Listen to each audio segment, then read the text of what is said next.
บายดี FC พบกันอีกเช่นเคยเนาะมื้อนี้เฮาก็จะพาทานมาเลาะเบิ่งตัวเมืองนครหลวงเวียงจันทน์เนาะซึ่ง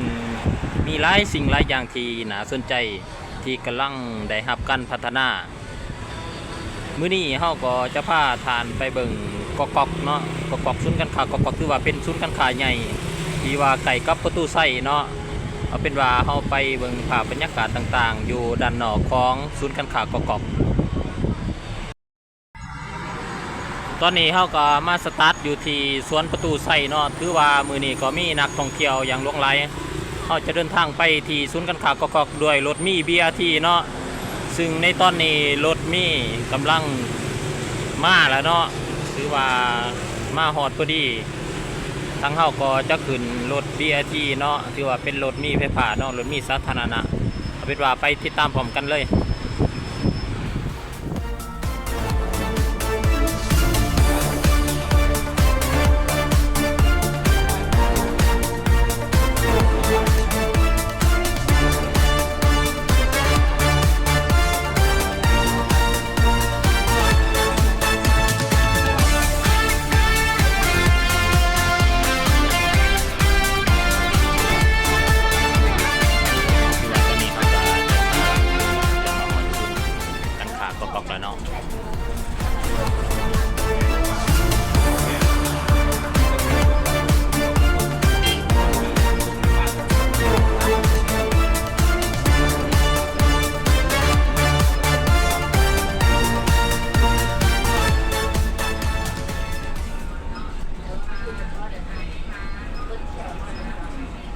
มีนั่งหนึ่งตอนเสียงไฟไป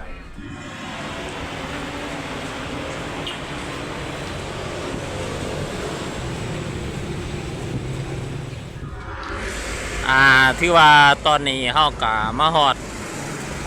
สถานี BRT พ้นสะอาดเนาะซึ่งตรงกันข้ามกับศูนย์การค้ากอกประตูไส้เนาะคือว่าเป็นศูนย์การค้าใหญ่ที่ว่ากำลังจะเปิดยังเป็นทางการในไว้ๆนี่เนาะคือว่าปัจจุบันก็มีการเปิดทดลองแล้วเนาะคือว่ามีการเริ่มขายเครื่องต่างๆหันค้าก็เริ่มสตาร์ทเบิดแล้วเนาะถือว่าพนักงานเพิ่นก็มีการครบบริหารประจำแต่ละจุดแต่ละตำแหน่งเนาะมื้อนี้เฮาก็จะพาทานมาอัปเดตเบิ่งเนาะถือว่าออมแอมบริเวณศูนย์การค้าแห่งนี้ก็ถือว่ามีความทันสมัยเนาะมีสถานี BRT ที่ว่าตั้งติดทั้งข้างเลยการเดินทางไปมาก็มีความสะดวกสบายเนาะสิ่งที่เฮาเห็นทางด้านหน้าก็แม่นคู่กันเนาะคือว่าเพิ่นก็เฮ็ดตกแต่งสวยงามเนาะทั้งนี้ก็รับประกันความปลอดภัยต่างๆในกับการสัญจรของรถ BRT เนาะสถานที่เห็นทางด้านหน้าก็คือศูนย์การค้ากอกประตูไส้เนาะกอกมีก้าประตูไส้คือว่านี่ก็คืออาคารด้านนอกคือว่าเป็นการออกแบบที่จบงามเนาะคือว่าเป็นศูนย์การค้าใหญ่อยู่ใจกลางนครหลวงเวียงจันทน์ใกล้กับประตูไส้เนาะเพียงแต่600 เมตรเท่านี้คือว่าการเดินทางไปมาก็สะดวกสบายศูนย์การค้าแห่งนี้ถือว่าถูกออกแบบมาลงตัวกับความทันสมัยกับการพัฒนาในยุคใหม่ถือว่าอากาศในมื้อนี้ก็เย็นสบายเนาะมีลมพัดสดชื่นบรรยากาศการสัญจรในตอนแรกตอนนี้ก็17:30 นาทีคือว่าตอนนี้เขาก็เลาะอยู่ทางด้านนอกเนาะเพราะว่าสมิธเขาก็ว่าจะเข้าไปเอาภาพบรรยากาศทางด้านในให้ท่านผู้ชมให้ FC ได้เบิ่งกันก็คือว่าเพิ่นก็ยังบ่ทันเปิดเพิ่นว่าอีกเดือนหน้าการฟิตสตาร์ทต่างๆหรือว่าความเข้มพร้อมต่างๆทุกอย่างเพิ่นก็จะเปิดทางการเนาะก็คือว่าเฮาก็จะนำพาทานเลาะเบิ่งภาพรวมๆทางนอกเนาะคือว่าทางด้านหน้าก็เป็นธนาคาร ICBC เนาะเป็นธนาคารอุตสาหกรรมการค้าของจีนสาขานครหลวงเนาะคือว่านี่ก็เป็นอาคารด้านนอกของกอกเนาะคือว่าตอนนี้เพิ่นก็ตัวนี้ก็เป็นโปสเตอร์เพิ่นเปิดรับพนักงานซึ่งเพิ่นก็ต้องกะเกียมพนักงานจำนวนลงหลายแต่ละแผนกแต่ละโซนแต่ละจุดแต่ละบอนเนาะ เพื่อหาเพิ่นก็บางจุดบางบอลเพิ่นก็หามถ่ายรูปเพิ่นว่าเดี๋ยวเราจะพาเลาะต่างๆผ่านอย่างเบิ่งเนาะก็ถือว่าเป็นอาคาร6ชั้น1 2 3เป็นอาคาร7ชั้นเนาะจุดที่เฮาจะย่างไปก็แม่นเป็นอาคารจอดรถเนาะคือว่าอยู่ทางด้านหลังเพิ่นก็เฮ็ดเป็นหลายชั้นเนาะถือว่าเป็นบ่อนจอดรถที่มีความทันสมัยเพื่อรองรับการท่องเที่ยวเพื่อรองรับแขกคนหรือว่าลูกค้าต่างๆก็แม่นเป็นอาคาร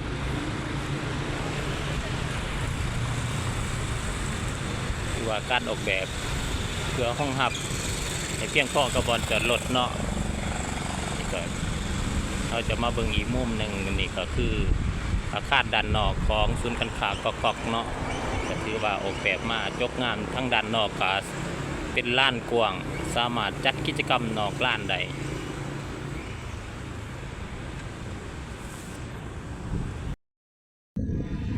นี่ก็เป็นภาพมุมกว้างเนาะมุมกว้างของโซนอาคารจอดรถเนาะถือว่ากว้างใหญ่เนาะก็7 ชั้นถือว่าห้องรับรถได้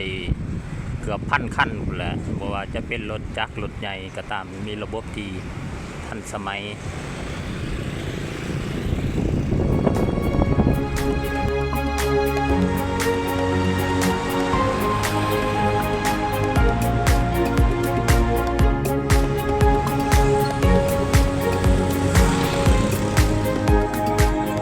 ศูนย์การค้าแห่งนี้ถือว่าเป็นศูนย์การค้าที่จะเกี่ยมเปิดในไว้นี้เนาะถือว่าเป็นการออกแบบและก็การก่อสร้างที่มีความทันสมัยลงตัวกับเมืองแห่งมีความทันสมัยก็คือนครหลวงเวียงจันทน์เนาะซึ่งการออกแบบก็ถือว่าดีไซน์เข้ากับการพัฒนาในอนาคตเนาะเป็นอาคารที่มีความสวยหรูสวยงามเนาะถือว่าตั้งอยู่เขตบ้านพ้นสะอาด4 แยกไฟแดงพ้นสะอาด4 แยกไฟแดงพ้นสะอาดเนาะถือว่าเขตนี้ก็ถือว่าเป็นเขตที่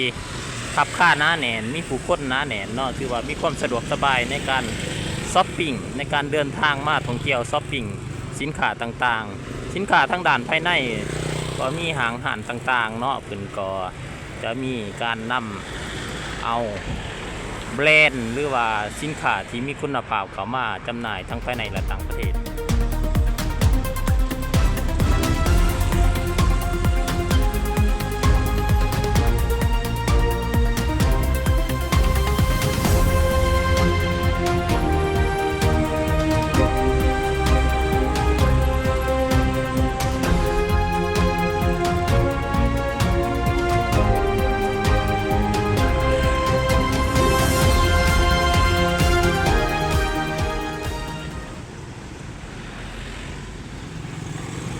ว่าศูนย์การค้ากอกประตูไส้ก็ถือว่าตั้งอยู่ในแลนด์มาร์คหรือว่าทำเลที่ดีเนาะพ่อแม่พี่น้องถือว่า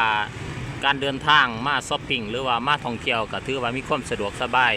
เพราะว่าพื้นฐานโครงหลังต่างๆก็มีครบแล้วเนาะเพราะว่าถนนหนทางก็มีความสะอาดงามตาระบบการขนส่งสาธารณะรถมี BRT ก็มีการแล่นสวนแล่นผ่านตลอดถือว่าศูนย์การค้าแห่งนี้ก็ใกล้กับสถานี BRTเฮ็ดให้การเดินทางมีความสะดวกสบายเนาะการไปการมาหรือว่าสิ่งต่างๆที่อยู่ในด้านในอาคารก็ถือว่านี่แบบพัฒนาครบวงจรเนาะเพราะว่าจะเป็นห้างบันเทิงห้างอาหารภายในอาหารต่างประเทศหรือว่าห้างค้าต่างๆเนาะห้างเครื่องของที่ระลึกเสื้อผ้าเกือบต่างๆกระเป๋าแบรนด์เนมต่างๆคือว่าแบรนด์เนมหลายแบรนด์เนมก็ถือนำมาว่างจำหน่ายมาจ้องบูธออกแบรนด์ออกยังต่างๆอยู่ในศูนย์การค้าแห่งนี้นอกจากนี้ก็ยังมีสินค้าลาวที่ได้รับคุณภาพก็นำเข้ามาจำหน่ายเช่นเดียวกันศูนย์การค้าแห่งนี้ถือว่ามีความสำคัญหลายเนาะถือว่าเป็นส้มหนาใหม่ในการพัฒนาหรือว่าการท่องเที่ยวในนครหลวงเวียงจันทน์ก็ถือว่า